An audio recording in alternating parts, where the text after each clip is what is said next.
A good comic book story has conflict, hero, villain, saving someone usually. You know what it is? A good comic book story has what any good adventure story has, except it's illustrated. That's all. But it has to have all the elements: good characterization, believable dialogue, and exciting situations that make you want to go to the Believable next page. dialogue, zap, bam, whap. Now those are sound effects, you silly person. That's not the dialogue. You've got to make the character interesting. You've got to make the reader or the viewer care about the character, and you have to make that person want to know what's going to happen next with the character. And where I played up the personality of the characters more, and where there were surprises, there are so many things you can think of that round out the character and the personality, so the superhero isn't just one or two dimensional. You want a three-dimensional superhero. If you're writing about people, you have to make the people come to life. I know I always loved reading Sherlock Holmes, and I loved the way Sherlock Holmes spoke, and the way Dr. Watson spoke, and you could tell one from the other. They didn't speak the same way. And the same with any good books. You didn't have to read Joe said or Sam said. You knew who said it by the way the words were written. It's the same secret as with any good story. It's the idea you have to care about the hero. As in any story, you have to worry about him. You have to wonder, how is he going to get out of this? It's just that we take the work a little more seriously, and maybe we have a little bit more of a sense of humor, and maybe people don't like things that are stuffy. They like things that are a little bit whimsical or humorous. What constitutes a hero? I guess a guy who just does good things and is willing to take chances to help Pure other and good, people. right? He only wants to help. But not 100% good, because then he's an unrealistic hero. People aren't perfect, so the good guys won't be always right. The bad guys won't be always bad. We'll even give them some redeeming features. Basically, to me, a hero has to be somebody who will sacrifice or will take great chances to help others, but still have human traits, still not be perfect. When they become perfect, they become dull. These for young kids? Is that what they're aiming at? I'm hoping they're for the whole family. I'll do that. Therefore, they can't be. You can't get into sex in these things, can you? Or can you? Well, again, I don't know. That's really up to the movie studio. You don't I in hope they're comic not books going to. ever. Pardon me? You don't in comic books or on We your try website. not to. Yeah. In all honesty, I love action, and so do our readers. We love action stories. I think there is such a difference between action and violence. I don't like stories that deal with torture. I don't like stories with children or women being mistreated in any way. But you like a story of a good guy fighting a bad guy. I mean, we grew up on that. Kids would play cops and robbers, cowboys and Indians. It's a natural thing. Well, comic books are down in sales, though, right? I think. Yeah. But about 40%, I think, in the I last don't know the decade. percentage, but you know, one of the reasons I think isn't a lack of interest. There are less places to buy comics. There are less comic book stores. And where years ago you could buy a comic book in any corner store that sold magazines and candy. Oh, I'd run down for the new, wait for the new issue. I knew when they came out. Yeah, I but had those- subscriptions. But those places don't exist anymore. And that's the big problem. Not that kids don't want them, but where do you get them? What, are comic books still around? Yeah, they're still around. Are they as big as they were or not? I don't think so. I think What there's happened too to much comics? else. Are 95% of the readers of comic books of the action variety male? Yeah, they are. Boys. They are. I don't know the exact proportion, What comic but books most do of them. girls buy? Girls must have bought Wonder Woman. There was a time when romance comics were very big. remember them, Yeah, and the girls were buying them. And in those days, they worked in trends. One year it was the romance trend. Then after that, it would be westerns or horror books. And we lost the girls.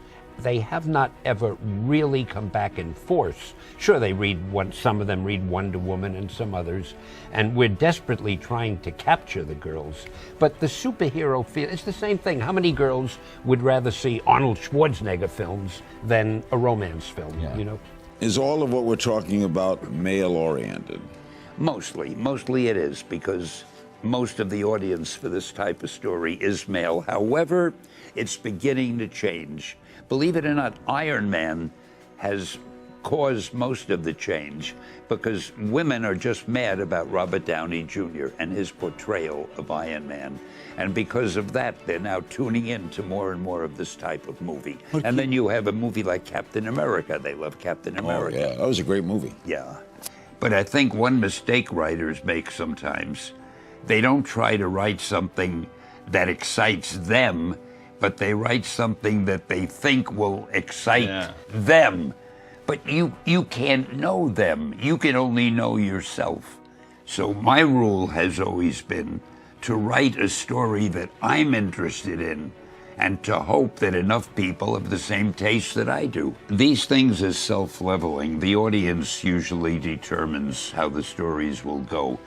If people make them too dark and gritty, if the audience likes that, fine. Yeah. But if the audience is turned off by that, eventually they'll turn back to the way the stories were. Everything is determined by who the reader is and who the audience is.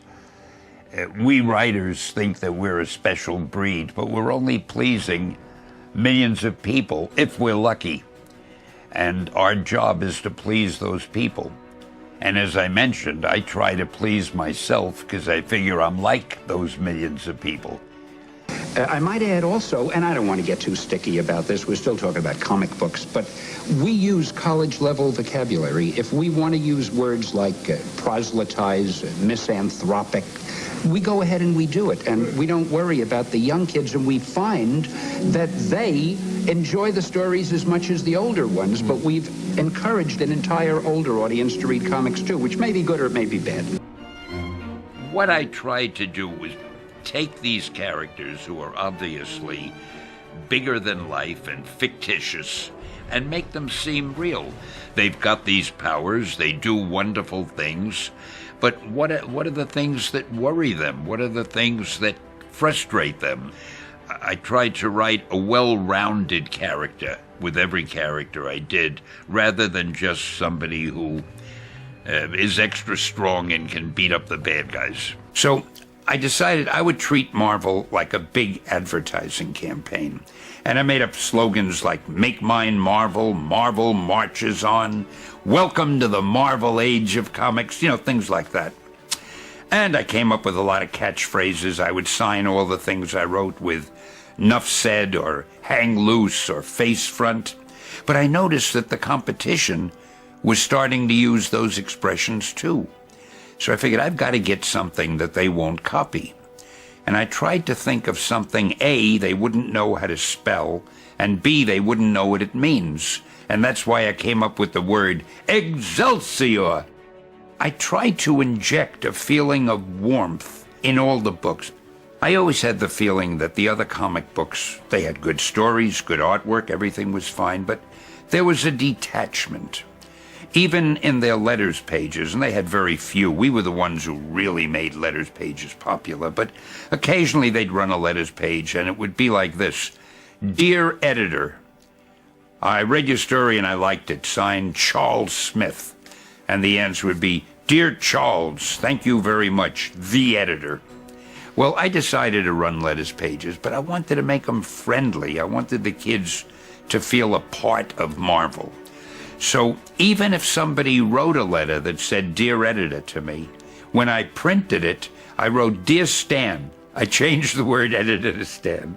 And when I answered the letter, instead of saying "Dear Charles," I'd say something like, "Hey, thanks a lot, Charlie," And I tried to keep the tone friendly, as if I'm a guy they know and we're just talking together. And after a while, it became very natural. And after a while, all the letters, "Hey, Stan, I loved your story. Hey, Stan, I hated your story," whatever it was. But it was like they knew me and I knew them. There was one time, and I don't even remember, it might have been the Fantastic Four or some other book. We had a story that I thought wasn't that good, but we were stuck with it. We had to send it out. There was the due date. I didn't have time to do it over. And on the cover, I wrote a little note. I don't remember the exact words, but something like, "Hey, kids, I've got to admit this isn't the best story we've ever done. But we've given you so many good ones before, we think you owe it to us to buy this one also." Everybody thought I was crazy, That book sold better than most of the others in that period. And I got a ton of mail saying, "You guys are great. Nobody else would have written anything like that." In our stories, I would occasionally have somebody die or introduce a serious subject. I didn't like to do it too much because basically I feel comic books, in fact, anything I do, whether it's comic books or movies or television or animation, should be entertaining. I feel they should be burdened with too much heavy stuff. I felt they should read my stories, enjoy them, and come away feeling better. But at the same time, in trying to inject some reality, some realism into the stories, and also to surprise the readers, because it's important for a reader never to know what's coming next, thought occasionally I should have somebody die or get seriously ill, occasionally touch on some serious subject. Now, those are two separate things. The having somebody die was for the sake of drama and holding the reader's interest. The serious themes that I would occasionally inject were for another reason. I began to realize, judging by the fan mail that we received, I began to realize that our books had quite an influence on the readers. And I kind of took that seriously. I felt if these people are reading my words and the words of the other writers working for Marvel, I felt we've got to be careful and we've got to make sure that we're not giving them the wrong messages. So I don't like to preach. I hate people to preach to me, and I don't like to preach to other people. But at the same time, I feel there are kind of universal truths that nobody could quibble with. Like, to me, the most important mantra in the world is do unto others what you'd have them do unto you. I mean, I don't see how anybody could take issue with that, and I try to follow that, and I think if everybody followed it, the world would be paradise if you'd never treat anybody the way you didn't want to be treated.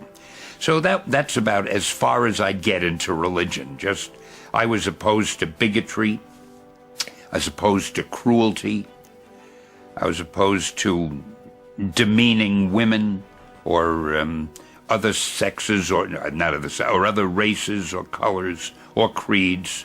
So I would try occasionally to bring those themes into the books. Now, very often I'd get fan mail from people. What is your religion? What do you think of Christianity as opposed to Judaism, as opposed to Buddhism? Never got into that because I didn't feel it was our place to get into that sort of thing.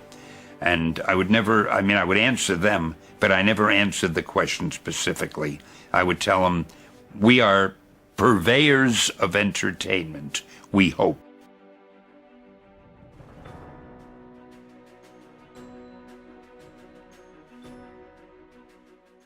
First person you kissed? A girl named Martha. Martha. Why did you say that name?